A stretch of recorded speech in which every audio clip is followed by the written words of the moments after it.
Welcome to Screw the Commute, the entrepreneurial podcast dedicated to getting you out of the car and into the money. With your host, lifelong entrepreneur and multimillionaire, Tom Antion. Hey everybody, it's Tom here with episode 1000. Did you hear me? 1000 of Screw the Commute podcast.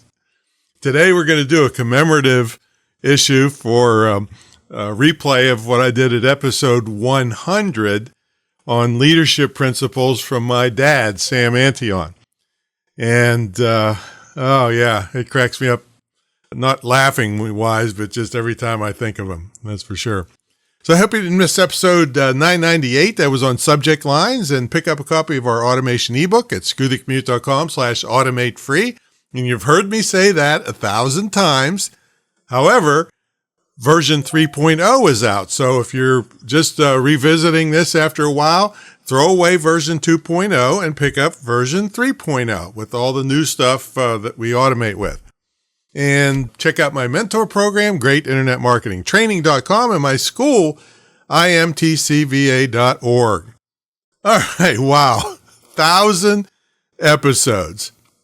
Now, we did a little math with the help of ChatGPT, and it looks like Screw the Commute is in the 0.25% of all podcasts, all right? And only about 7,000 podcasts in the world have ever reached 1,000 episodes. And now we are one of them. And we actually have more than that because we had special episodes for youth and things like that. But wow.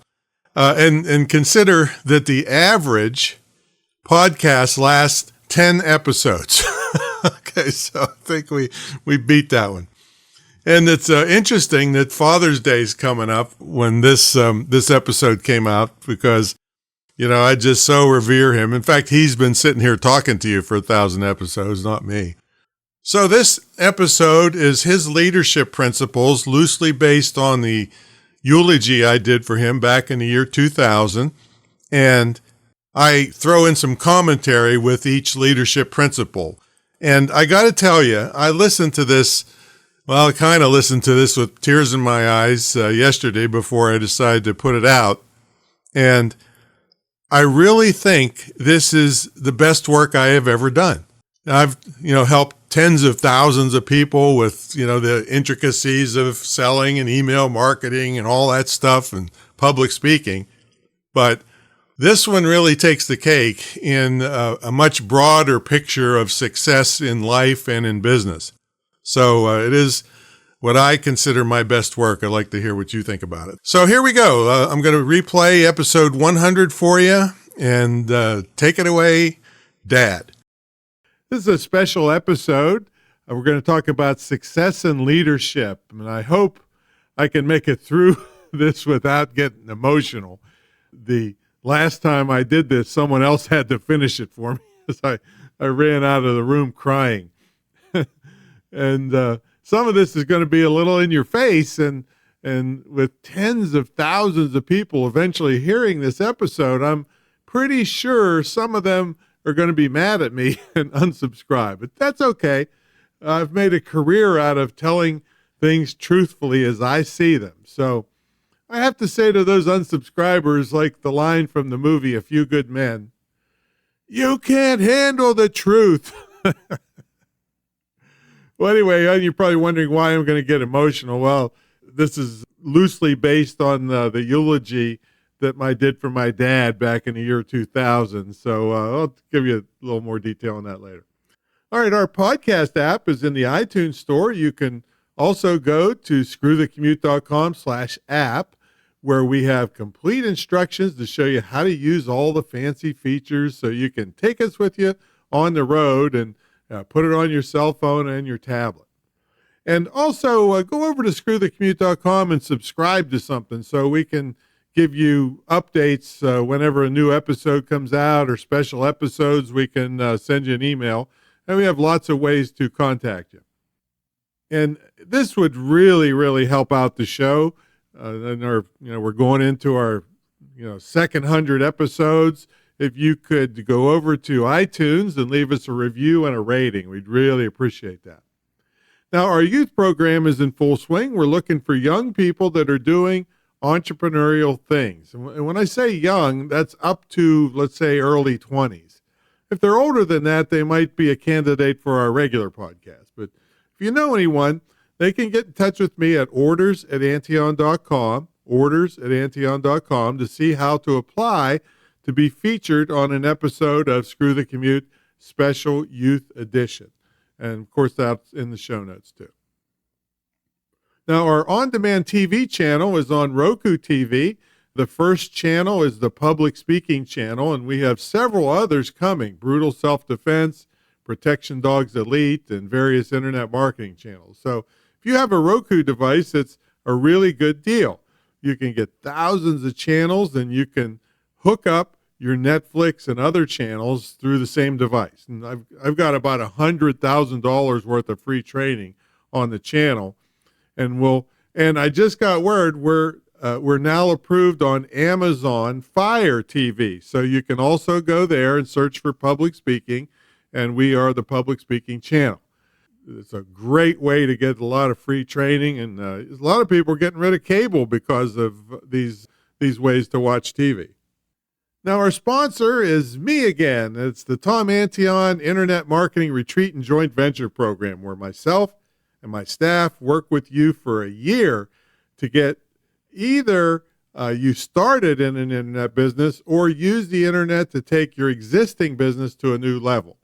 And I'll tell you more about that later, but the details will be at greatinternetmarketingtraining.com. Well, that'll be in the show notes at screwthecommute.com, or you can go directly to greatinternetmarketingtraining.com. All right, let's get to the main event, the Antion Success Method.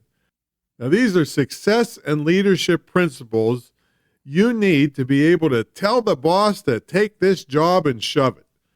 If you already have your own business, I'll tell you how to take it to a much higher level. And these principles will also help you in any aspect of your life, not just your business.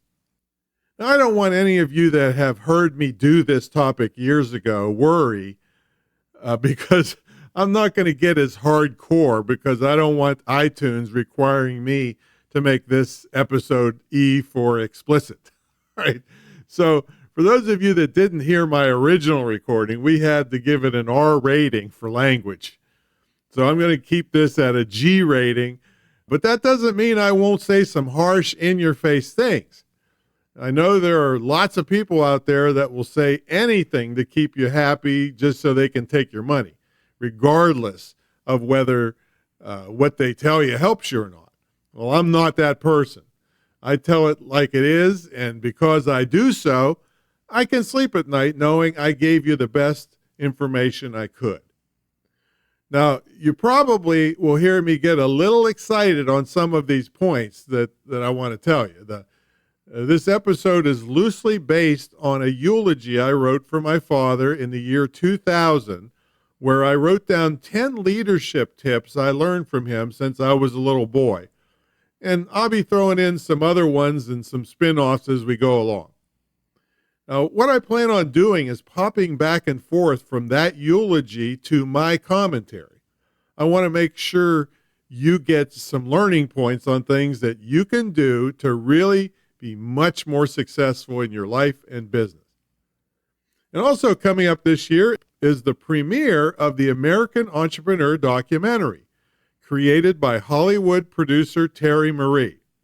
It's based on my dad coming here from Syria in the early 1900s and making himself an entrepreneur, and he turned me into an entrepreneur, and I've helped thousands of entrepreneurs. So watch for the premiere coming out. That's also, please sign up to get notifications at screwthecommute.com so you don't miss it. Anyway, my dad passed away at the ripe old age of 94, and that was from the physical world, but I can assure you he's here with us on this episode and all the other episodes. Now, let's see, I can tell you right now that some of you are going to say, well, Tom, you're a little old-fashioned, aren't you, when you tell us some of these simple principles from the old days? Well, maybe I am, but most of the people that have money in the world are a little older, and they appreciate what I'm going to tell you. It's going to be a long time and a pretty sad day when this stuff that I tell you in this episode goes out of style. So you can be assured that the people that have money will appreciate these things. I'm going to try to also attempt to burst some myths that I'll get to in a second. Now, what I'm going to tell you is not some government-funded study. It's not some big scientific thing. It's not backed by special interest groups. It's going to be a report on some of the things that I've seen in the world and that I've experienced. I'm going to rag a little bit on parents, even though, hey, I'm not one myself. I will act as a reporter to tell you some of the things I've seen from the children out there nowadays and that I don't like. And I'm hoping that the things we talk about today can help fix it a little bit. All right, well, here's some of the myths I'm going to attempt to bust. And one is that positive reinforcement is good. I don't think it is. And the next one, that you should only do what you're good at, and you should delegate things you're not good at. This is the biggest bunch of BS I've heard in a long time.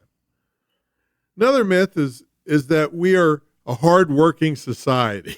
All right. Oh, I'm going to bust that one. Another one is that you must have balance in your life.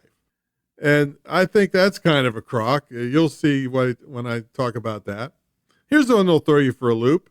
You shouldn't support your kids. Now, that sounds a little outrageous, don't you think? That I think you shouldn't support your kids. But bear with me, and I'll explain what I mean by that later. And you're going to learn how you may be sabotaging yourself by believing any of the above. And most people, you see, are average by definition. See, if you use the word most, well, that by definition means that that's the average.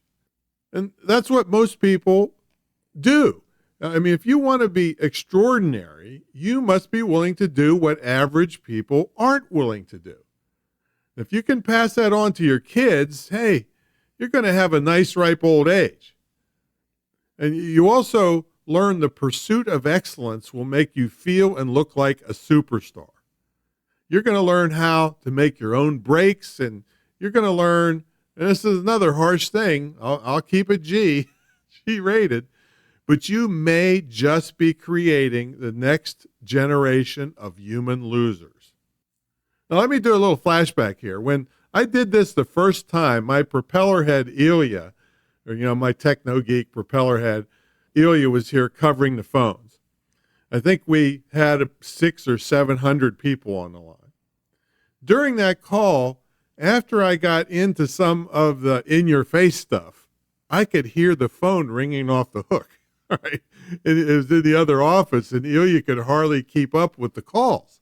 What I was thinking was, oh boy, people are mad at me now for calling their kids human losers, plus all the other harsh things I was talking about. So I finished the call, and Ilya ran into the office. Before he could say anything, I said, people are mad at me, aren't they? He said it was totally opposite, and that parents and grandparents were calling to get a copy of the recording. Both the parents and the grandparents wanted a copy to give to their kids. Think about that for a minute. The parents were buying a copy to make their kids listen to, and the grandparents were buying copies to make their kids listen to, who were the parents that were buying the copies for the kids. Oh, man. So both generations knew something was really screwed up and getting worse. And just in case you think this is just life success principles, I'll be expanding on some of these principles and teaching you a little later how to build credibility and how to turn that credibility into big bucks in your business. Okay, let's get to the eulogy. The title of my eulogy for my dad was Leadership Skills from a Man Who Came to America in a Dung-Filled Cattle Boat. Now, I would like you to project a little bit into the future before I go through this. I want you to ask yourself the following question. What will my children say about me when they are in their 50s and 60s? What will my children say about me when they're in their 50s and 60s? Do you get that? I want you to ponder that. And for those of you out there that didn't have good parents, and some of you may even hate your parents, I hope you get something out of this too. See, I was fortunate, but maybe you weren't. So I'm hoping that from this episode, you can help break the chain in your family and do whatever it takes so that your children feel as strongly about you as I still do about my dad. So I'm going to read a little bit from the eulogy, and then I'm going to throw in commentary. I want you to meet my dad, Sam Antion. So let me take you back to July 3rd, 2000, when I wrote the following words for my great speaking e-zine. So here we go. This is the eulogy. I've been bragging about my dad ever since 1973 when I did my valedictorian speech. I've even done professional speeches about one of the techniques he used to make me tough when I was just a baby. Until I was preparing his eulogy this week, I have never actually written down all the leadership skills he taught me. As I was working on them, I thought that they would be a good example that anyone could use in their life and from the platform. And please bear with me a little because most of my people are speakers who are on my e-zine list, so I'll be referring to speakers a little bit as we go. I only saw Dad speak in public once, and that was at his 50th wedding anniversary. But I witnessed his leadership skills that are going to be listed in this episode my entire life. Let's go to number 1 of this top 10 list. Leadership skill number 1, build it strong. Dad would always build things more sturdy than they needed to be so that he would never have to worry when an extraordinary force was applied. He knew that whatever he built would stand up to the test. This applied to both character traits and real hammer and nail construction. In fact, without his insistence on this leadership trait, I wouldn't be here today. When I was 16 years old, a drunk driver doing nearly 100 miles per hour, that's 161 kilometers per hour for those of you outside the U.S., ran his car off the road, smashing it into the corner of our living room. I was the only one in the room when my whole living room exploded around me. Had this been a normally built house, the car would have burst through the wall and killed me. My dad at the time put extra heavy reinforcements in the corners of the house and planted big heavy shrubs so that if a car ran off the road, because we lived near the road, it wouldn't hurt his family. All right, here's my commentary on Build It Strong. This would be kind of the modern day cliche would be give 110%. And you got a good joke that you can use in your speeches. It says, I was at a company one day, and I saw this big sign they had up. It said, we give 110%, 5% on Monday, 15% on Tuesday, and so on. So that's not what I'm talking about here, but I do want to take a little sidebar and tell you about when the car hit my house. I mean, I'm 16 years old. I'm on the floor in front of the TV watching, I think it was What's My Line? It was an old famous TV show. And I hear what sounds like an airplane crashing outside my house. And then a few seconds later, my living room explodes. The front picture window gets blown out. The front door gets blown out. Lamps are flying past me. I'm covered with plaster. So I turn on the outside lights and I run out the opening that used to be the front door, and I could see a guy laying on the front yard with his foot turned around the wrong way. I mean, he's screaming at me and he's pointing, get my friend, get my friend. And I looked around and a car is sticking in the corner of my house. The passenger slumped over and there's blood everywhere. His scalp is like rolled back on his head. And I might note this is before they invented AIDS, so I wasn't really worried about that. And I'm just a kid, though. I had just gone through first aid course in high school. I'm flipping out trying to think what to do. So So I'm thinking about the drills they put us through and the order you have to do things. Okay. Breathing, bleeding, broken bones. Okay. The guy's breathing. All right. Bleeding. Yeah, he's definitely bleeding. Okay. All right. Now I'm thinking how to stop bleeding. All right. Direct pressure, indirect pressure, direct pressure, indirect pressure. So somehow in my youthful and infinite wisdom, I got the idea that indirect pressure would be the right thing. So I grabbed him around the neck and I started squeezing. You might notice that this may have some adverse side effects. My brother runs out of the house and says, "Don't kill him. He didn't mean to hit the house." Well, then there was more blood than any. The reason I'm laughing through the whole thing is there's more blood than anything else. The guy lived, no thanks to me, and I lived because my dad built it strong. All right, here's some more commentary on Built It Strong. Well, I think I've been in business nearly 42 years formally, and one of the biggest complaints that I have is that people half-ass things, and then they wonder why they didn't work. So, in fact, I figured it out. I have a lot of students in my internet program, and I get calls like this. "Hey, Tom, I've been working really hard for a couple days on this internet, and I'm not rich yet." So I sat down and figured out I've put in 60,200 hours, okay, in the past 25 years, if you just did a conservative figure of how hard I work on this. So trust me, you're not working that hard, and you wonder why you're not successful. Well, think about that. In fact, you let me know when you hit your first 5,000 hours in any field that you're at, and then we'll talk. All right, so whose fault is it if you're not successful? Is that the fault of your parents? Tough question, isn't it? I mean, were you patted on the back for poor performance when you were a kid? And no, I'm not saying you shouldn't encourage people to do better. I'm saying you should try to explain the consequences of their actions to them. I mean, explain to your child, or was it explained to you that there's no guarantees of success? Explain to them that if they choose to watch a worthless reality program instead of studying their math, that's why they got a poor grade. I mean, explain to them that's why they aren't allowed to watch reality programs or anything else until they've got their homework done and their scores improve. Explain to them why this is important to them and how those dumb shows are not.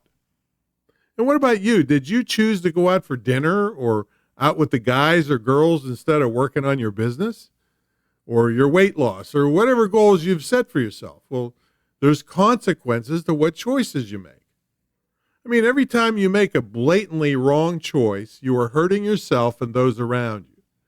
And no, I'm not talking about trying at something and failing. I mean, that's really great because you at least tried and you can learn from your mistakes. I'm talking about not trying that hard in the first place. So here's a success tip that I've been using my entire life. Announce your plans, and then you'll be too embarrassed to fail. I've done this over and over my whole life. I bought a hotel before I graduated from college, and I announced it to everybody that I was going to do it. And people laughed at me and told me I was crazy, and then darned if I didn't do it. I started a practical joke entertainment company long before Punk'd was around and long before it was cool to do so. And people told me I was crazy. I opened a nightclub in a place where you shouldn't be able to open a nightclub, and it was very successful for a long time. People told me I was crazy. See, if they tell you you're crazy, that's when you know you're doing the right thing. Because if you just do average things, that's what you're going to be, an average person. And I'm not saying there's anything wrong with that. I'm just saying you can do more than you think you can if you put your mind to it. Now, the place that I'm sitting in right now, I told people I was going to get a no money down loan on this $1 million house, which is now worth $2 million. And people said, "You're crazy. You can't do it." The best mortgage brokers in town told me I couldn't do it. Well, we'll see, is what I'm thinking. Do you think I did it? Yes, I did. Did I take it? No, I didn't take it because if 5% down got me way better terms, so that's what I did. So here's the way I look at things, folks. If somebody tells you you can't do something, here's what that means. That means they can't do it. It has nothing to do with you at all. I mean, if they're worthless slugs and they don't do the things that it takes to be successful, well, that's not you. That's them. And so listening to these people was one of the worst things you can ever do. I did a podcast interview recently. I think it was with Dove Barron. And he said, take advice from people whose past is your future. I thought that was a great way of saying don't listen to people who haven't done what you want to do. Let me repeat that for you. Take advice from people whose past is your future. So that's a really great way of telling you don't listen to people that never did anything. All right, so for this section, build it strong, and that's your first leadership tip. All right, leadership skill 2, don't take shortcuts. Now we're back in the eulogy. Dad was an electrician by trade, and when doing his wiring, he would always route the flat wires he worked with in a nice symmetrical and evenly spaced pattern. He would never just cut across the shortest distance to save wire and make his costs a little cheaper. I remember as a child watching him and asking him why he did this when it would be a lot shorter to just run the wires directly between 2 points. I'll never forget him glaring at me. He said, when someone looks at this job years from now, they will know a professional did it. And also, if they ever have trouble, they'll be able to track down the problem easier because I did a nice, neat job. And he said to me, it's like, oh man, don't you ever cut corners to save yourself a little trouble or expense. You be excellent in everything you do. I remember that moment like it happened yesterday, and you can be darn sure I see him looking over my shoulder in everything I do. I can't remember Dad ever being out of work one day in my entire life when everyone else was laid off. He was always in demand. All right, let's go to the commentary on that. See, great people take pride in their work, not like a bunch of scab laborers. And for those of you young folks out there, a scab laborer is somebody that doesn't care what they do when they build something, or they just slop it together. I had 4 sets of these scabs coming to fix a house of mine, and I had to throw out every one of them. Nobody cared if they did it right. And finally, after I threw the last guy out, I gave up. And I couldn't get anybody to do it right. So I just gave up. I mean, that's scab labor. So I don't want you to be like that. Now, I'm not talking about being a perfectionist, because you do have to balance functionality, cost, and time. But I found that taking the time to do things correctly can be a great reputation and credibility builder.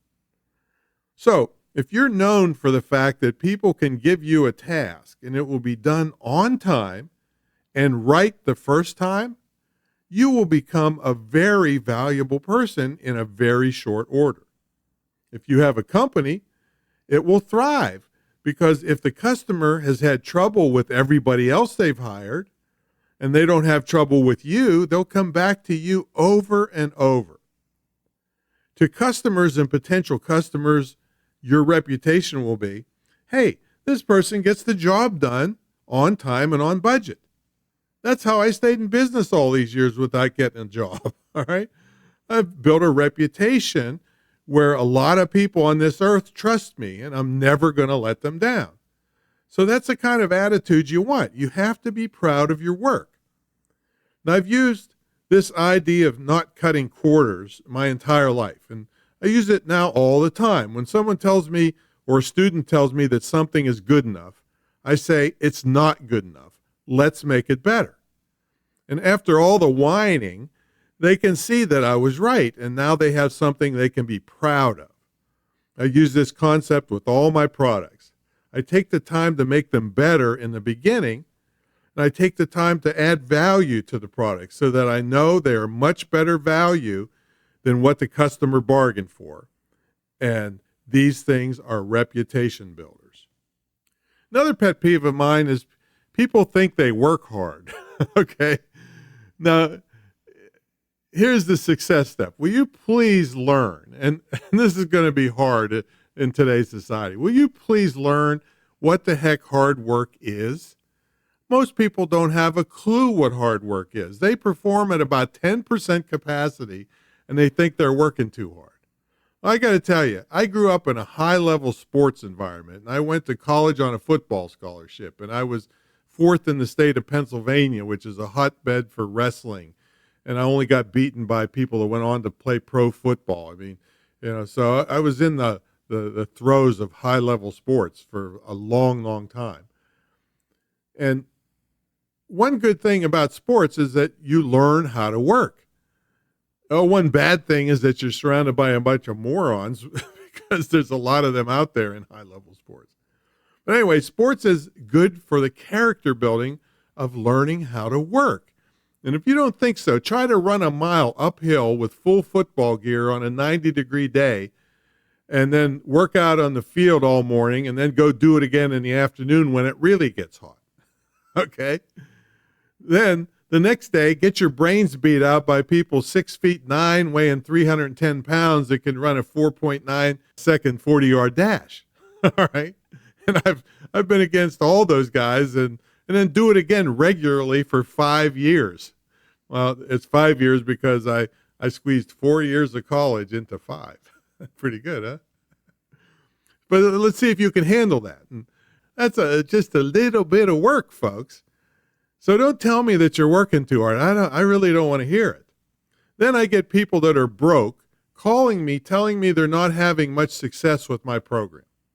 And when I talk to them, they tell me they're spending a couple hours a week working the business. And this is the one that really gets me when they tell me, well, Tom, when I get back from my 2-week vacation, I'm really going to buckle down and work your program.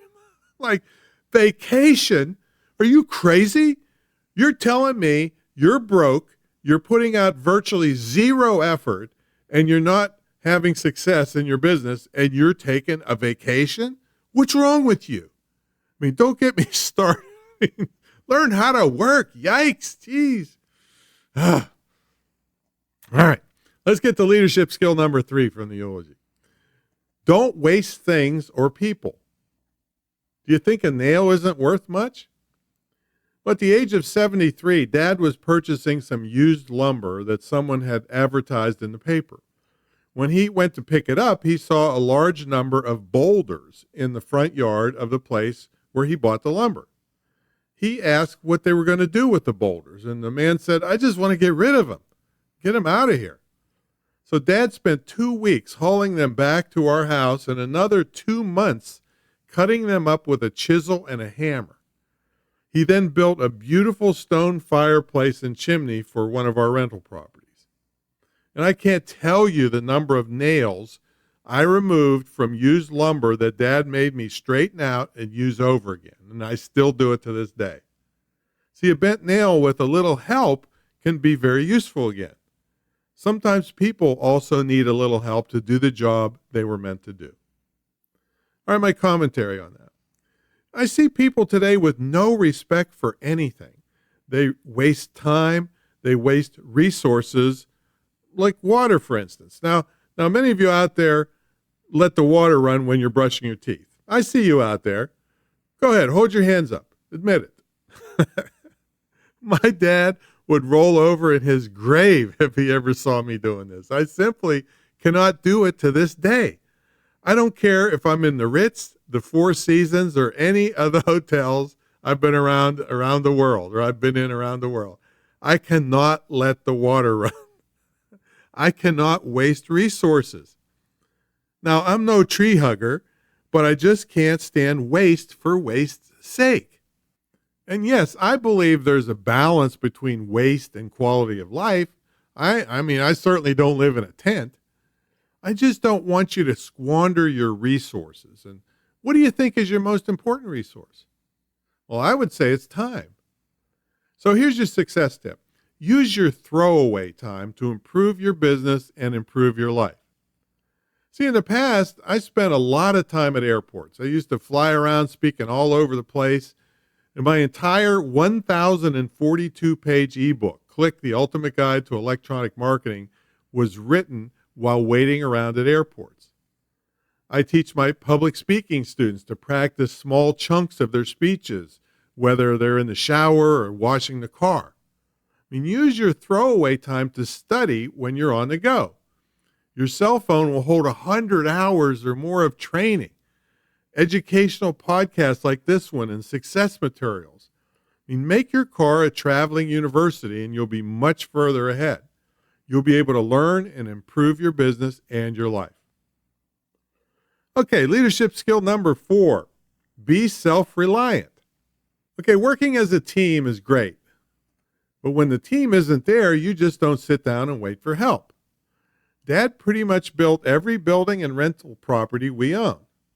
I remember being so busy with football and other activities that I didn't get to help him too much, and I probably would have slowed him down anyway. One day he was working on remodeling one of our buildings. He asked me to go to the automotive store, parts store, and get him about 20 feet of clear gas tubing and several bottles of Coca-Cola. And I wondered, what was he up to? He never drank Coke, and our car was working fine. So I came back with the tubing and the Coke, and I stood back and watched as he did his thing. He plugged one end of the tubing, and he started pouring Coke in the other end. I was, of course, certain he had lost his mind after spending those 3 months building that chimney. So I asked him what he was doing. He said, well, when you boys aren't around, it's hard for me to make things level because I can't be at both ends of these long 2x4s. And of course, this is long before laser levels and all that stuff. So he went on to say, I'm going to nail one end of the tubing on one end of where I'm working and take the other end of the tubing with me to the other end of the board. He knew from his self-taught physics studies that liquids seek their own level. He could see through the clear tubing to the Coca-Cola inside the level of the Coke on one end of the tubing would be exactly the same level at the other end of the tubing. And that's where he would nail his board, and it was always perfectly level. All right, commentary on being self-reliant. You see, this is what molded me into believing my entire life that delegation is a bunch of crap. Let me ask you, what great person wants to always wait for somebody else to do things for them? See, all great people have a sense of urgency about them. They're not willing to wait. And I don't know who said that originally. If somebody knows, please let me know. But all great people have a sense of urgency about them. Yes, delegation makes sense after you are highly successful. But many people overplay their importance to mask their laziness. Let me repeat that. They overplay their importance to mask their laziness. They don't have 2 nickels to rub together, and they're getting their nails done and their hair blown and throwing parties and buying fancy cars and blowing all their money delegating, making everyone else do the work for them so they can play the big shot. Then how do you supervise this stuff being delegated if you haven't done it yourself? You're just getting taken for a ride most of the time because you don't know any better. People could tell you anything and you wouldn't know the difference. I'm not saying go do your own brain surgery or work on your own teeth, but I'm talking about many of the things that your business needs you could do yourself quickly and inexpensively. Your business would thrive if it got done really fast and on a low budget. But if you blow all your money delegating, God help you. Yes, I believe there's things that are too complicated and would take too long to learn, and you'd never get the skill to do it right anyway. But most things aren't like that. Most of the time, the delegate word comes up when it's something you don't like doing. Listen to that. Let me say that again, too. Most of the time, the delegate word comes up when it's something you don't like doing. That's just another instance of lack of discipline, probably stemming from your parents. And I know many of you love your parents, and I'm just trying to tell it like it is as a reporter. Did your parents tell you to pick up your room and then do it for you if you didn't? Were there consequences if you didn't do it? Did your mom or dad say it 20 times and it didn't matter if you ignored them? I mean, do you have to tell your children more than once to do something? Well, let me give you a scenario here. It was something from my life. It was a Friday afternoon, and I had to get a postcard mailing out the first thing on Monday. Because of a sick employee and another one with a family emergency, I got stuck with the mailing with no help.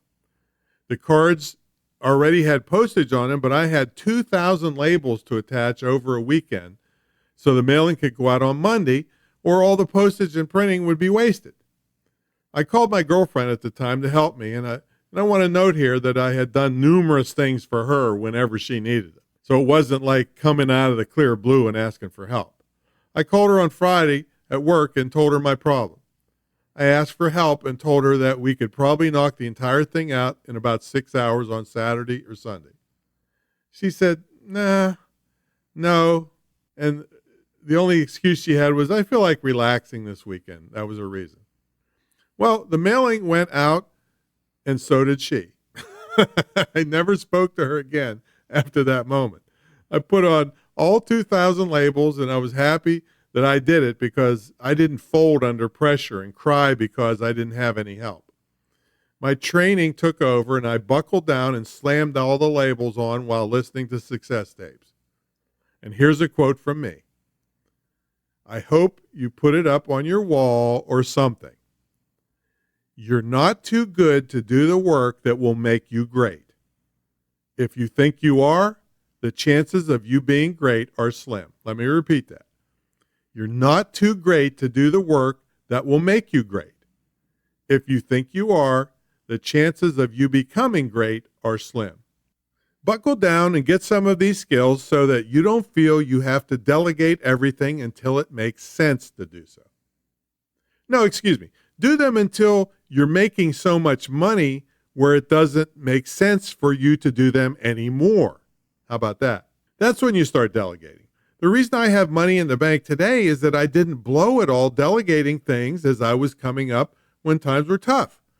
I mean, I can do things that would cost 100 times what it cost me to do them on the open market just by doing them myself. So you need those kinds of skills in your business and in your life. All right, let's go to leadership skill number 5 from the eulogy. Study. Dad only went to the 5th grade, and that was after skipping 2 grades. So he really only had 3 years of formal education. At 10 years old, the oldest boy with father deceased, he was head of his household and shining shoes to support the family. He saved part of his tips and ordered an electrical engineering course from the American school. At 13 years old, he had his own electrical contracting company and installed the first electric light in Carnegie, Pennsylvania. He also bought his younger sister the first electric washing tub in Bridgeville, Pennsylvania. Every time he wanted to learn how to do something, he would read, and then read some more. When he retired around the age of 73, he sat down, listen to this, and read the entire World Book Encyclopedia. All right. That's a lot of reading. And see, this is where I'm coming from and the influence I had. At 94 and being legally blind, he listened to hours and hours of biographies and books on tapes and newspapers on tape provided by the Library of Congress for blind people. He knew more about current events than anybody. So if you want to learn how to do something, study and try it out till you get it right. Here's the commentary. The concept of studying is one of the biggest concepts in my entire life and caused major shifts in my emphasis in my business life. When I was coming out of the entertainment field into the speaking arena, I didn't really know how to be a professional speaker. I was good at entertaining at parties, but I didn't really know about microphones and hotel rooms and professional presentations. So what did I do? I fell back on the skills that I'd seen my dad do over and over. I started studying. I bought every book I could on presentation skills. I remember riding my bike to a used bookstore and I almost couldn't get home. It was full of books hanging off the bike on public speaking and public speakers that were famous. I studied them and I still have them here in my library. If you ever come and visit my house, you'll see hundreds and hundreds of books that helped mold my speaking career. And after I started studying and practicing these things, I started getting pretty good at it. Guess what? When you start getting good at something, in other words, when you start pursuing excellence, people start asking you to help them and teach them what you know. So I was helping people so much, I couldn't get my own work done. Right? That's when I wrote the Wake 'em Up business presentations book, and I created the Wake 'em Up video professional speaking system. And these are still selling today, and that's where I made my fortune on the internet. So I became a presentation skills expert. Now along came the internet in around 1994, and in those days it was hard enough to sell your products across the street, let alone around the world from your desktop. I tried every possible thing you could find on internet marketing. I studied for 2 years. Folks, in fact, in 2 years, the web guy told me that only 400 people had visited my website. Right? That's how pitiful I was when I started. But I kept at it because there's no way I was going to quit. So I kept at it, and I started getting good at it. And I met Corey Rudel, who was my first really good teacher, and I started making money. And I kept after it, and I kept after it, and guess what happened then? In my pursuit of excellence in selling on the internet, people started begging me to teach them. I never planned on being any kind of internet guru. People begged me, and they said, please teach us what you learned. And that's where Butt Camp started, where you learn how to make money sitting on your rear end. All right. And I came from a comic background with the entertainment company, so I'm not going to call it boot camp like all the other people do. I called it Butt Camp, and I've done them all over the world, and it's probably one of the top 3 longest running internet seminars ever. But it all came from the pursuit of excellence in studying. That's how it all happened. And then one time, I remember this, this really freaked me out. This is where I'm starting to get a little excited, in that I came home from the post office late one day. And I came home, and the school bus was letting kids off at 2 o'clock. And I asked the neighbor if it was a holiday or something, because I don't have kids, and rarely am I out fighting traffic. He said, what do you mean a holiday? I said, well, the school buses let the kids out at 2 o'clock. He said, they let them off at 2 o'clock every day. I couldn't believe it. I mean, it's no wonder they're such morons, and it's no wonder they can't spell, and it's no wonder they can't fill out a job application. I mean, do you know, folks, I had a graduate student here for 90 days. I tried to find something that she could do right. She could not spell or put a paragraph together as a graduate student. And also, I'll tell you what, if there's anybody out there, and this is all anonymous, so nobody's getting called out here, but if you've ever gone to your school and complained about too much homework for your kids, quit listening to me and get lost, because I think you're an idiot. All right? No, I mean, you're a total idiot. What do you mean too much homework? What do you think everybody around the world, or why do you think everybody around the world's beating our pants off in education? Why do you think that is? I've got some figures here. They're a little bit old, but they really tell a story. It's from the Daniel Goleman Emotional Intelligence Test. He said that high achievers study an average of 27 hours a week compared to lower achievers that are only 15 hours a week. I guarantee you I beat that 27 hours every week. And here's another thing. American mothers want their kids to be happy. Oh, isn't that nice? We want our baby to be happy. We don't care if he's on welfare and drugs and going to the therapist every week. But Asian mothers want their kids to be successful, and that's why they make them study and go to class and do things they're supposed to do. See, I told you I was going to get excited here, folks. I mean, let's see what else here. Well, there's another study. This is international test scores. Said in the U.S. by the 4th grade, and by the way, I'm not sure how current this is, so you might have more recent figures, but this is the last research I did on this. By the 4th grade, we're in the middle of the world on how much we know. By the 8th grade, we're near the bottom, and by graduation, we're dead last in world education. You know, this is pitiful. I think this guy's name was John Leo, and this was in the U.S. News and World Report. And I don't know how old the info is, but doubt if it's much better today. Here's another little study. Now, it's not a scientific study, but it was good enough for the U.S. News and World Report to report on. Some guy did a little study where he asked a bunch of college graduates to figure out the following problem. How much change should you get back after putting down $3 to pay for a 60-cent cup of coffee? I don't know where they found a 60-cent cup of coffee. Or soup, and a $1.95 sandwich. Again, I don't and it's not at any of the big chain stores, I'll tell you that. So anyway, 56.3% of American college graduates were unable to figure out the change. Is this pitiful or is that pitiful? I mean, what do you expect? Do you expect big success when you can't even do simple math? I want you to make your kids see the value of studying. I mean, it's opened up my life to such riches and greatness and meeting wonderful people. I can't tell you. And all because I study. Make them see the value of studying as soon as possible. And then you dig in and study yourself to improve your business and your life and be a great role model for them. All right, I've been beating you up for a little while. Let's take a break for our sponsor, which is me. See, I turned the internet marketing world on its head around the year 2000.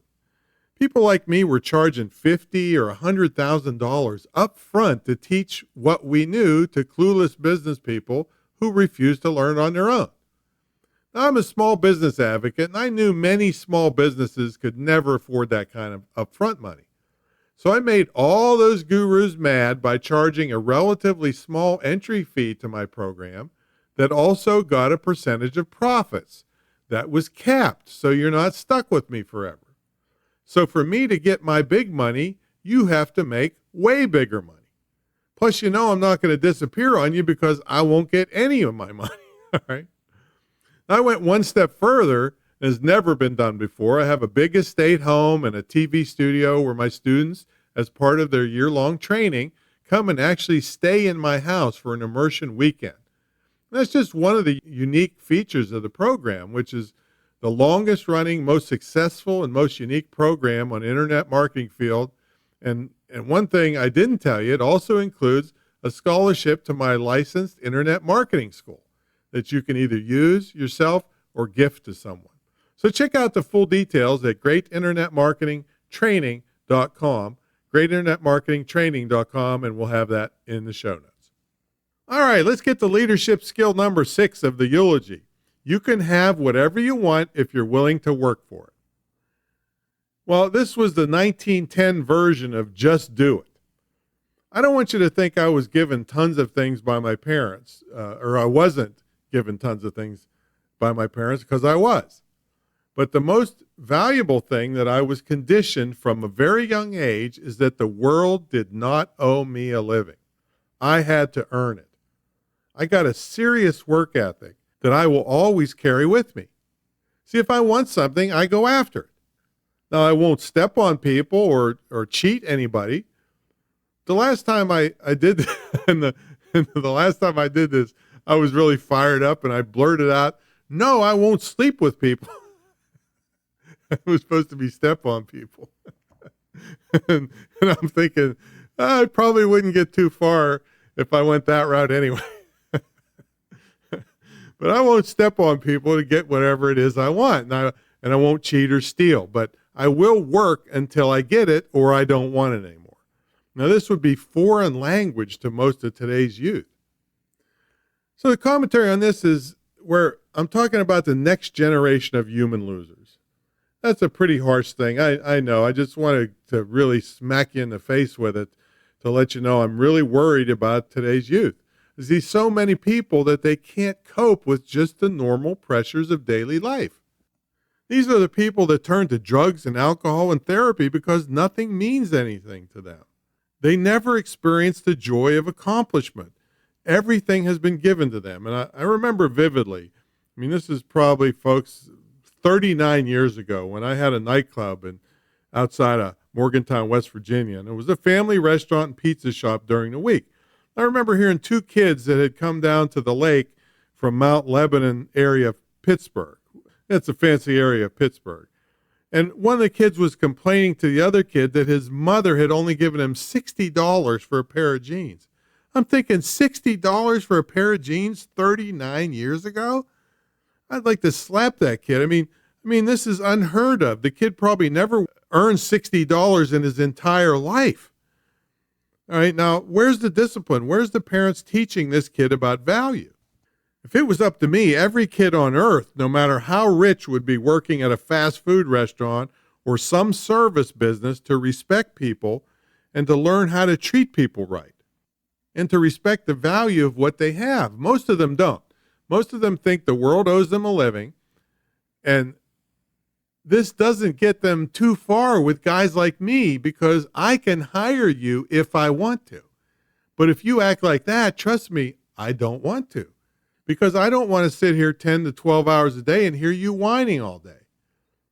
I've had people come in here that accepted the job months in advance and didn't show up. I had them accept the job weeks in advance and they didn't show up. I had this one girl showed up for work. These aren't all girls, by the way, folks. And she was here for 4 hours. She was the biggest dunce I had ever seen in my life. Actually, I'm the biggest one for hiring her. After only 4 hours, she wanted to know where her bonus was. I wasted time all morning on her because she couldn't understand anything. And she went to lunch and never came back, which was a blessing. So these are the kinds of people that I run into that can't spell, that can't fill out an application. I mean, this lady, I would really have some choice words for her. She never disciplined her child. Always positive, always defending him. All that kind of crap. And he cost her a fortune. She joined my mentor program, and he told her that he knew everything that I knew, and then she wanted her money back.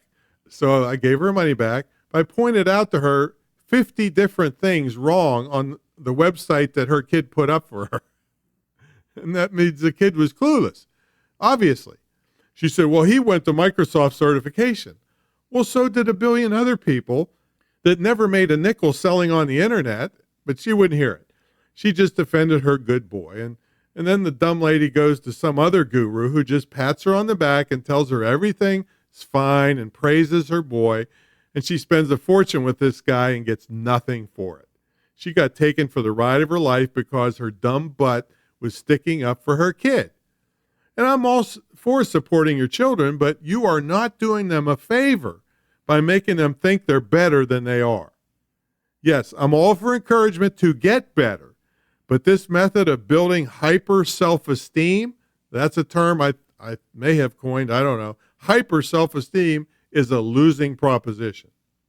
Another great example of this is a little bit old, but there was this show on TV. I think it was called The Filthy Rich Trail Ride, where they had this reality TV show where they had a bunch of rich kids trying to drive cattle. And this was comical because every one of these rich kids was a total loser by any decent standard on earth. I mean, other than they had a lot of money, but they were just clueless. They couldn't hardly cross the street without somebody pointing the direction. Right? The only kid that was any good was Anthony Quinn's son. Anthony Quinn, those of you who don't know, was a very famous and very rich actor. Probably at the time one of the richest ones in the world. They interviewed the son and asked him how he could do all this stuff so easily. He said, because my dad, even though he was so rich, gave us a good work ethic. He told us the world does not owe us a living, and we had to work and be competent and good people. And that was the only kid that was worth a crap on that whole show. And then don't get me started on Paris Hilton, right? You know, what a role model that is, folks. I mean, do you want your girls to follow in her footsteps? I mean, her claim to fame is she's got the Hilton name, she's got a smoking hot body, which she's perfectly happy to give to anybody with a video camera, and she can get $100,000, as she used to be able to get $100,000 to walk in and out of a nightclub for 20 minutes. I mean, the money seems good. I doubt she can get that anymore, but I hear she's cleaned up her act somewhat. But do you really want your kids acting like her? Now, I would take the $100,000, I admit, all right, but not in that way. So teach your kids and yourself how to work for it. So here's your success tip. Put pressure on yourself. push yourself a little. I mean, it's just like weightlifting. In weightlifting, you don't go lifting 400 pounds all at once. You lift a little bit more than you could do last week, and then you start adapting. And then next week, you start a little bit more, and you lift a little bit more. And maybe the week after that, you fall back a little, but you keep trying, and eventually you become very strong physically. The same thing would happen to you mentally if you put a little pressure on yourself. One of the things my dad did for me that was really unique for someone with no education is he came over on a boat from Syria, was when I was a young boy. Well, actually, I was a baby. And it's kind of, if you ever heard of a song named A Boy Named Sue by Johnny Cash, the song was about this drunk father who knew he wouldn't be there for his boy, so he named him Sue to make him grow up tough. All right, that's what the song was about. So here's a website you can go to, screwthecommute.com/baby. Screwthecommute.com/baby. This is a representation I used in my speeches a long time ago. See, my dad was about 50 when he had me, and he thought he wouldn't be around to raise me. He wasn't an old drunk, but it was the same as the song. So when I was a baby, before I could even walk, my dad would put pillows in front of me and put my toys on the other side of them to teach me how to overcome obstacles. Now, this is a guy, like I said, only had a couple years of formal education. But he thought, hey, I brought this kid into the world. I'm going to make him strong. So I was a baby when he did that, but that was stuff that he demonstrated to me my entire life. It was always, you can have it if you're willing to work for it. So put challenges on yourself and challenges on your children. Another thing that comes to mind, I can't help but tell this one. I don't know, maybe 50 years old, and this kid, we played pickup tennis at the local courts, and this kid's 14 years old. He plays on the high school tennis team. So we're playing, and I'm tearing him up. and because I'm hitting shots he's not used to. I know the angles of the court and all these tricks that I know of the trade for old geezers have to use to play against young people. So he gets so mad, he slams his racket down and runs and walks off the court. And his mother happens to be there, is chasing him, saying, "Oh, it's okay, Johnny, it's okay." And if I would have done that when I was a kid, I would have been running laps till I was 40 years old. Okay. All right. This is the kind of thing. No, it wasn't all right. It was like, oh, this guy is an old fat guy beating me. Maybe I should learn something here. No, it was like, no, I'm leaving. So he couldn't handle the pressure. Okay. So put challenges in front of your kids and challenges on yourself. All right. Leadership skill number 7, give before you get. During the Depression, work was more than scarce. This is from the eulogy. More like non-existent. Even my dad was out of work. He told me that he said to himself, you know what? I'm a really valuable worker, and I'm not going to sit around here and do nothing when there's work out there that needs to be done. He knew there was a fruit shipping warehouse not too far from where he lived. So he went down to the loading docks dressed for work and just started helping the men load apples. Eventually, the foreman noticed him and asked the other guys who he was. And they said, well, they didn't know, but he was just loading apples. In fact, he was doing the work of 3 guys. The foreman was so impressed that he hired him on the spot, and he hired several of my dad's cousins who were willing to prove themselves first. Now, not realizing I was being influenced by my dad, I used to do the same thing when my landlord in college would work on our house. I'd go out and help him just to learn how to fix things. And he told me that in 25 years he had been renting to college students, that not one student ever had offered to help him. This is, let alone try to learn something. I said, hey, Frank, I'll help you out, but you teach me what you're doing here, right? And so this is the same landlord that gave me the biggest financial break of my young career when he guaranteed the financing and sold me his largest rental property, a hotel in Fairmont, West Virginia. When he retired to Florida, I hadn't even graduated from college yet. I made over $400,000 in the mid-'70s on this property, and it's always a reminder to me to give before you get. Another example comes to mind in that when I got out of college, I didn't have any job, of course, because I had all this rental income. I had 5 apartment buildings and a hotel before I graduated, starting with nothing. And I might add, all of it was from using the techniques in this episode. Now, I was bored and I wanted to get my pilot's license. So I got my private pilot's license, but I wanted to fly bigger planes. I mean, not airliners or anything like that, but, really fancy twin engine corporate type planes. So I hung around the airport and I would take every crappy flight that no one else wanted.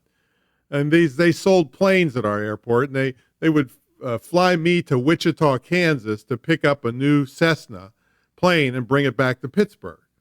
And I'd fly small planes to California, and I'd fly all night, and I'd do every rotten job they had to build my experience level.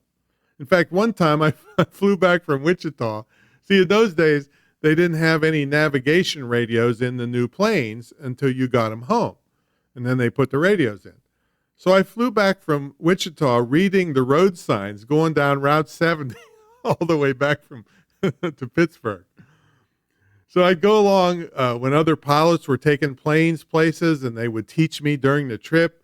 I traded work at the hangar for advanced lessons in the bigger planes. And yeah, I could have paid for them, but it would have cost a fortune. And my education was really much deeper, immersing myself and being around planes all day, every day. So after that, I qualified as a Part 135 charter pilot. Part 135 is a little more advanced than a regular commercial pilot.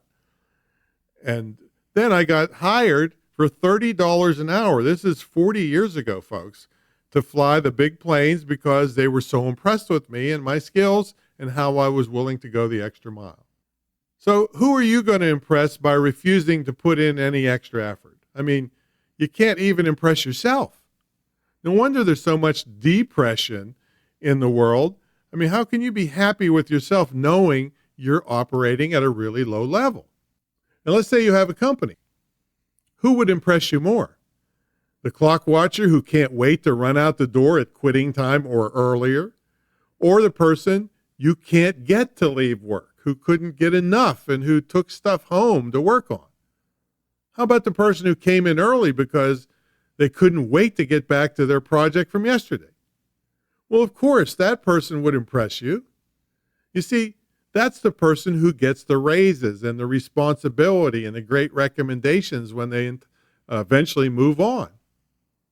So if you have or want to start a company, and if you want to tell your boss to take this job and shove it, the people that hire people to do contract work, do you think they want the losers that they have to watch over every 2 seconds? No.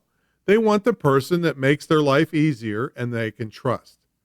That's the person that gets the breaks. That's the person that gets the business. So I'm not saying be used and taken advantage of by your employers. I'm just saying you use others by helping them. I'll repeat that. You use others by helping them. That's another quote you can put my name on. You know why? Because you'll help yourself even more. So give before you get. All right, leadership skill number 8. You can overcome obstacles. This is one of my favorites. I have a visual I just told you about when I was a baby. My dad was making me crawl over pillows, and anybody that knows me knows that I'm unstoppable. And long before Cynthia Kersey came out with her book, I was being and teaching people how to be unstoppable. Right out of the chute, pretty much unstoppable because of what my dad had done, right, with the pillow stuff. Knowing that you can't be held back no matter what happens to you is a very powerful feeling to have inside. It gives you an unbridled confidence. Both my parents aligned to make me feel this way, and most of you don't know about this, but 33 years ago, I lost everything and was totally broke. The drinking age went from 18 to 21 on that nightclub I had, and I lost $400,000. I was supposed to be a millionaire before I turned 30. I lost everything. And then I tore my Achilles tendon with no health insurance. So 33 years ago, I was actually sleeping on a mattress in a vacant house, injured and unable to walk. I was living off what little credit I had left. My girlfriend left me, and my dog got run over. So I wrote a country song. No, I'm just kidding. Anyway, the whole time I was in that lonely, vacant house, a powerful feeling burned inside of me to overcome the obstacles, which I did by coming up with an idea for a unique entertainment company that in turn helped launch my speaking career. And I did that by keeping humor around. I know this sounds like a cliche a little bit, but I kept humor books around me. I watched Candid Camera on TV, which was the stimulus for my Prank Masters entertainment company that really got me worldwide publicity and kicked off my speaking career. So staying upbeat in the face of adversity, I know is tough, but you must do that because it's all downhill if you don't. Now, let me ask you this question. This is the commentary. Are you forcing your children to learn to overcome obstacles, or are you making yourself look good by buying obstacles out of their way? That's a hard thing to hit a parent with. I tell you, because a lot of them say, well, I want to give the child things that I didn't have. Well, are you doing them a favor by doing that? Did you have to work for spending money as a child, or was it given to you? Did you have to work your way through college, or was it paid for you? If you had everything handed to you, maybe you don't have these skills. Maybe you need to get them. I can tell you, you're not doing a child a favor by giving them everything, because that's the child that can't handle the normal pressures of life. Kind of like that kid on the tennis court. They're in drugs, they're therapy, they're drinking, eating disorders. I've even met a mother that's her daughter is cutting herself. Oh my God. Those kind of things really didn't exist that much when I was a kid.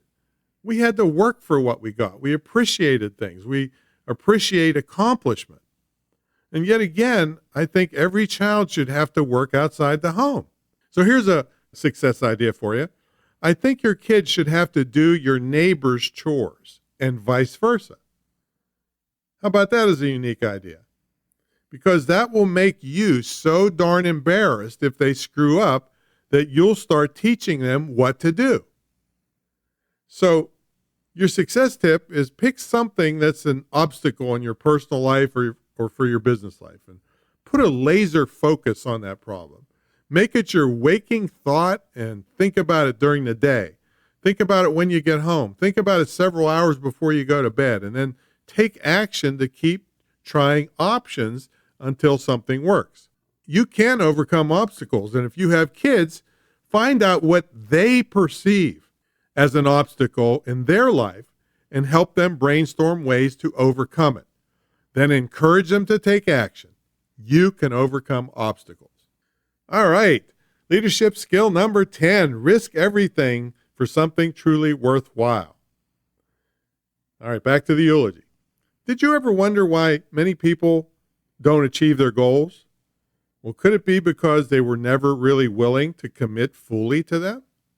They always gave themselves easy outs so that when the going got tough, they could bail out easily.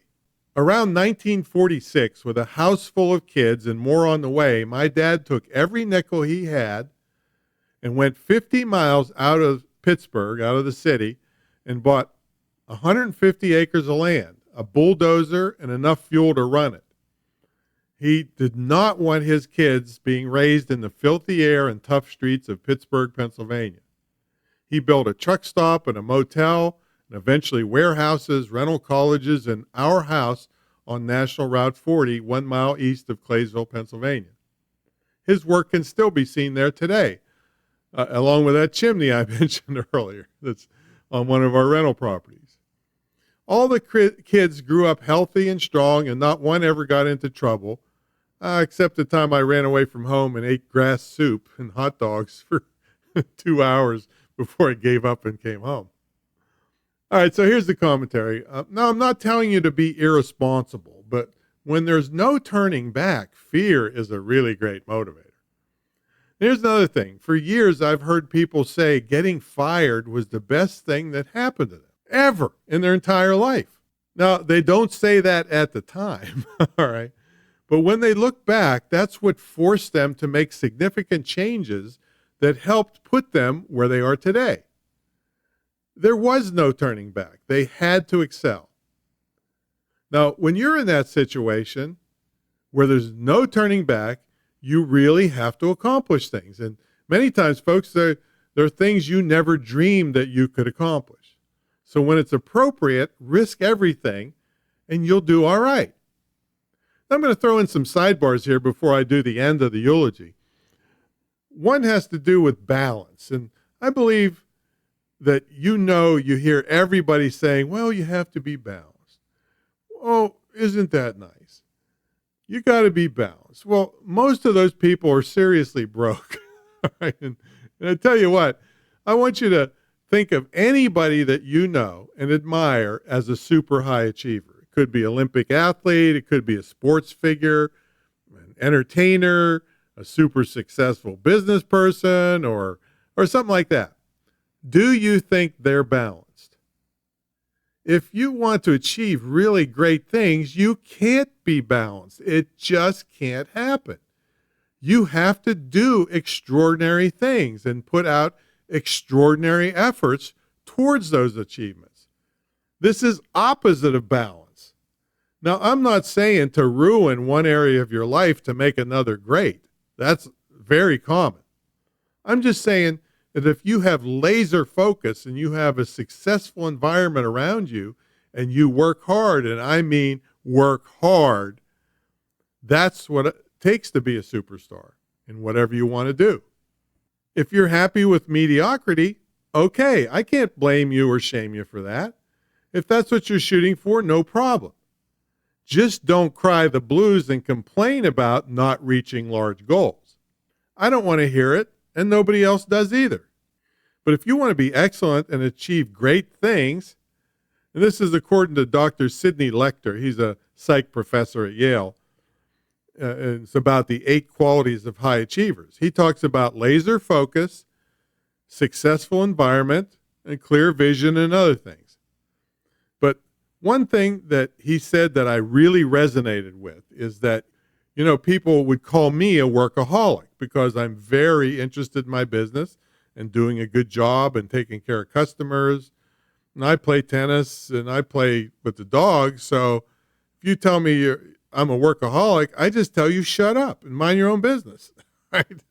I call it what Dr. Lecter calls a winning pace. That is my winning pace. And this is where I excel. Now, you have to find your winning pace. And maybe it's not as tough as mine. I'm kind of an oddball, I admit, because I went to the doctor and, I'm overweight, but the doctor actually said, and I quote, "You should have been a Clydesdale," because he said he's got people half my age falling apart. He said, "You're doing twice as much as them and accomplishing more, and you don't even feel bad, and you're not even tired." So you just have to find the winning pace that suits you. But I'm saying push yourself harder than you have in the past. I mean, don't go having a heart attack on me, but most people can do way more than they ever dreamed they could. And here's one other tough part I may as well throw in right here. If you have a spouse or significant other, you need to have one that's on the same page as you. If you don't, everything becomes tougher. And instead of the synergy realized from a team, you have a boat anchor tied around everything you do. And I certainly don't pretend to be any relationship expert, so you'll have to look for another podcast to help you with that.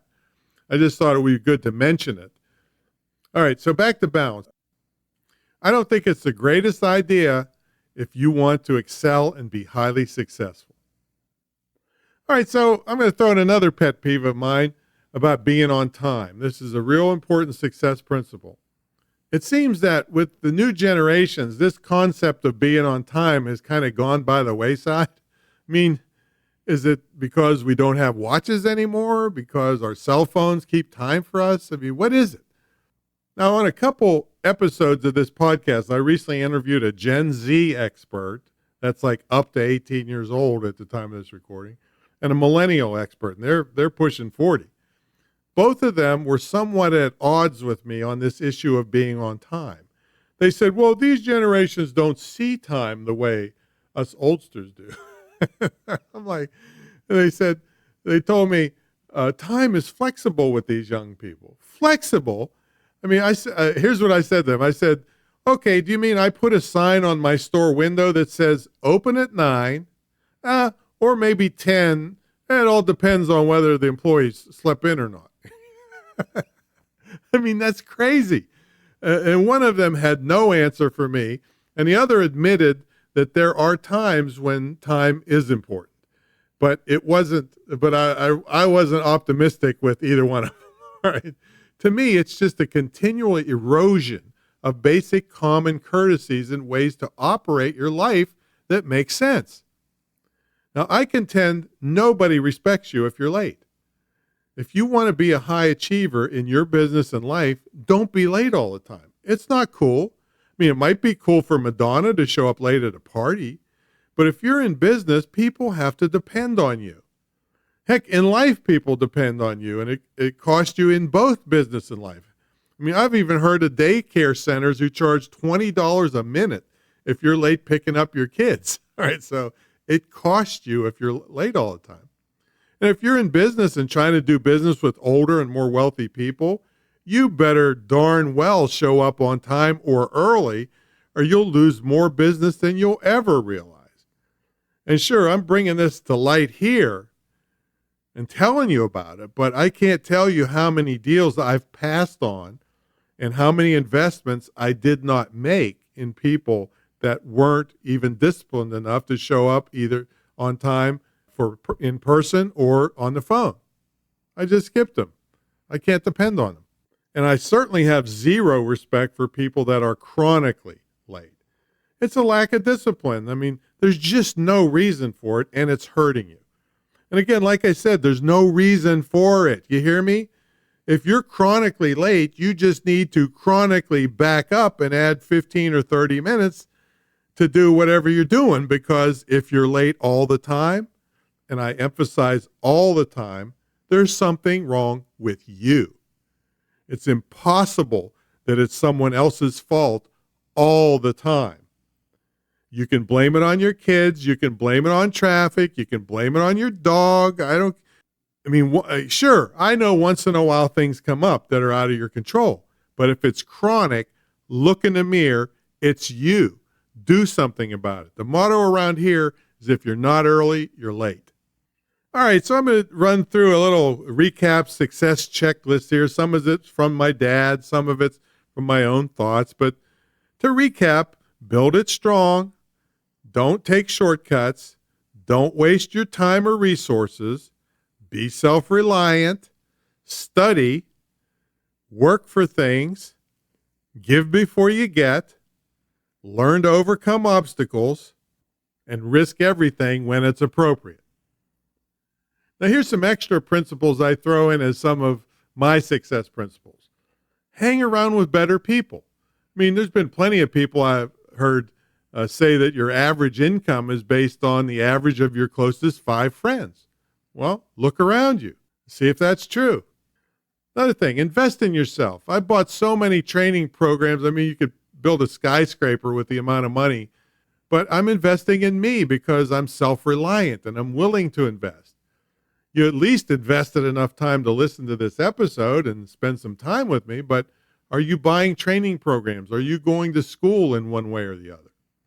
I'm not trying to push my training down your throat, but I'm just saying I invest in things, and look where it's gotten me. I took training from Dottie Walters and Corey Rudel, and I spent a fortune on it because I wanted to learn from the best of the best, and it's paid off to the tune of millions and millions and millions of dollars. So invest in yourself. See, I learned how to create great value for others, and in turn, it's paid off handsomely for me, both in money and lifestyle. This is one thing that's really important to your success. See, if you make yourself so important as a source of value and learning, people can't help but deal with you. You'll always be in demand. But so many people are just happy to get by and get to Friday so they can go to the movies on a weekend. Hey, that's okay. But if you have not created value for people that you do business with or interact with in life, that'll be your destiny, waiting for Friday to go to the movies. Do you really want that to be your fate? Okay, here's another success idea. Let's see. Do something no one else has done, just like this retreat center I'm sitting in. This is the only place in the world you can actually live with a guy like me for an immersion weekend on the topic of internet marketing for small business. I've been doing this for 17 years. Nobody else has done what I'm doing here.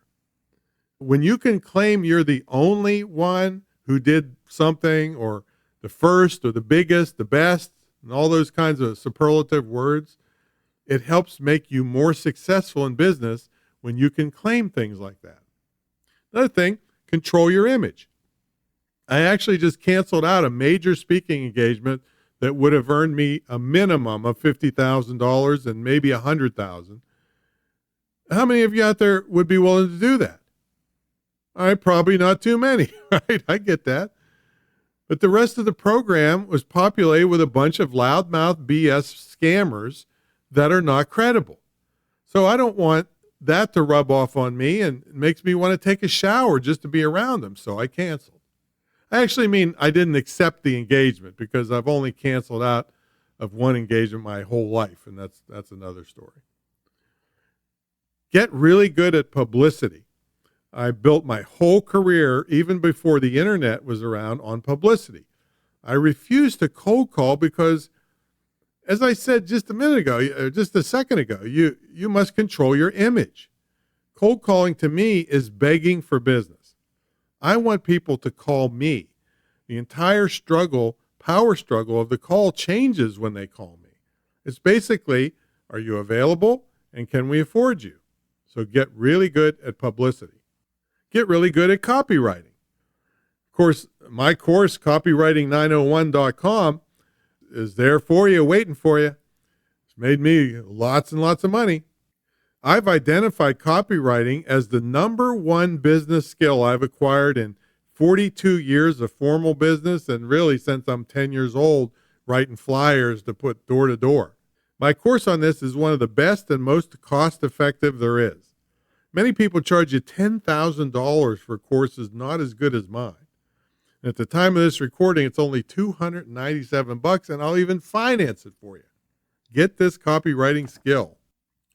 Okay, I told you about announcing things so that you're too embarrassed if you don't do them. That makes you really scratch and crawl to keep after it and get yourself a laser focus on what you want to achieve. Use your throwaway time. And here's another really big one. Be consistent. See, pretty much people know what to expect out of me. They know that if I say something, it's going to happen whether there's a nuclear attack hits or not, right? And if it doesn't happen, I'm going to tell you why, and I'm going to make up for it. See, consistency is credibility.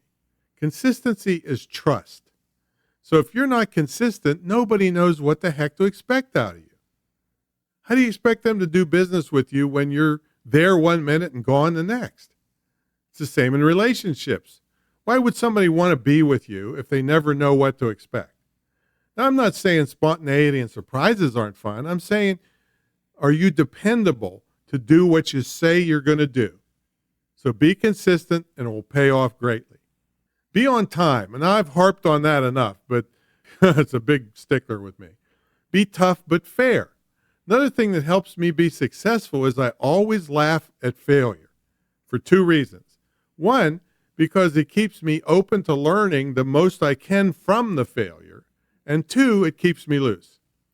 When you're able to laugh at your failures, you're able to easily, or much more easily, it's not necessarily ever easy to overcome failures, but you can come up with solutions to make it better the next time. If you get all tense and crack up and cry and start drinking and taking drugs, well, what's the chances that it's going to be better the next time around? And it's time to take responsibility for yourself and to be a good role model for your kids. If you have any, and I hope from this point on, nobody listening to this pats somebody on the back for poor performance. You encourage them to do better, but don't reinforce poor performance, because that's That will just make you get more poor performance. And oh my God, this thing with giving out trophies to everybody and all this stuff just floors me. These concepts were invented by people I call highly educated idiots. It doesn't surprise me that many kids are incapable of achievement when they grow up. I mean, where is the incentive to work harder? Where is the life learning that you don't always win? I come from a small town where common sense was our key to survival. Okay. You know what small town people would say about this trophy BS? Here's what they'd say. This is a small town saying. If you told that to a donkey, he'd kick your brains out. Okay, all right, so I'm going to do this last little section of eulogy in a minute, but if you like this idea of recapping what you learned from your parents, maybe you want to write one for your parents. How about that? A lot of people emailed me after this came out that said they did one of these for their parents, and some were alive and some had passed long ago. But what it did was really make them think of the nice things their parents did for them.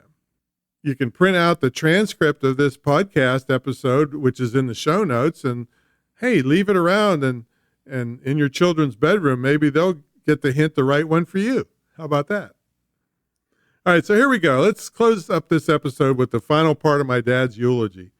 Here we go. Even though Dad was only on stage once that I know of, his leadership principles are influencing tens of thousands of people through me and because of all the people he touched over the years.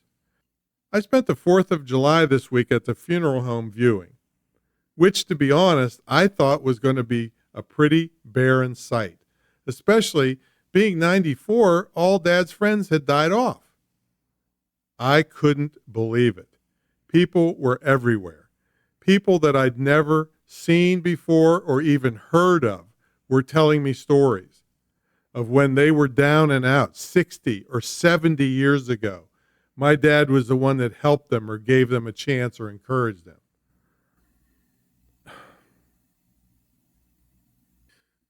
Sorry, folks. I just about fell on the floor when someone told me that around 1923, my dad took on the responsibility for an entire family of kids who had an old drunk for a father. Dad worked all week for 50 cents to buy a big sack of potatoes to feed 6 kids and himself for the week.